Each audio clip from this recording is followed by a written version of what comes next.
And now, stand by for adventure. 3, 2, 1. In the exciting story of Squeek and the terrible termite. In his cave on 00 Island, Scratch awoke each morning just as the first sunbeam peeked through. He would yawn, then reach for his trusty wooden club to be sure it was ready for the day's adventures. Colonel Bleep in his laboratory was up early,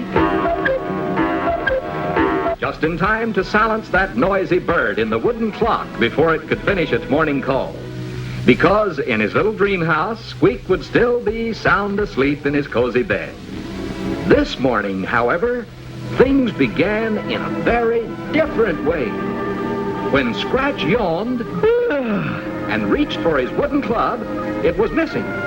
Only a few crumbs of sawdust remained. When Bleep got up to silence the cuckoo clock, something was very wrong indeed.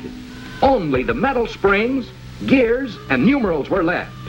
Every wooden part of that clock had vanished, even the cuckoo. Bleep and Scratch rushed to awaken Squeek, but the little puppet's bed was empty, and Squeek himself was nowhere to be found. The only clue was a trail of unusual footprints, which Bleep recognized immediately. Only yesterday in his lab, the Colonel had seen those very same footprints, only much smaller in size. Following the tracks, he had discovered a tiny wood-eating insect called a termite. But Bleep was amazed to find that this particular termite had traces of interplanetary wood dust on its wings. Something strange was going on. Somehow, by some strange power, a tiny termite had grown overnight into a giant monster. There was no doubt. A wood-eating monster of tremendous size was on the loose. Poor Squeek, the little wooden puppet, had been captured by a giant termite. A terrible termite. The Colonel sped into action. Using futomic energy,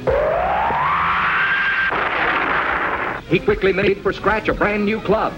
Not of wood, but of solid lead, one of the heaviest, most malleable metals commonly used by man. Thus armed, Bleep and Scratch hurriedly followed the footprints to rescue their little friend.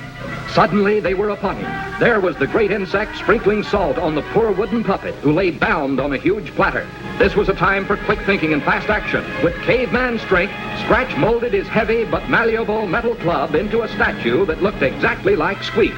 And as the termite turned to put away the salt, Scratch quickly substituted the metal statue for the real puppet. And at the same time, Bleep charged the statue with a bolt of futomic lightning. Then the terrible termite turned, and in one hungry gulp, swallowed the charged statue. With a howl of pain, the monster leaped into the sea to cool off. But the weight of that heavy metal statue pulled him down, 50 fathoms under. So once again, peace was restored to 00 Island. And while Scratch fashioned a new wooden club, and Colonel Bleep repaired the cuckoo clock, little Squeek snoozed soundly in his cozy little bed, tired from his exciting adventure and completely unaware that even greater danger lay ahead.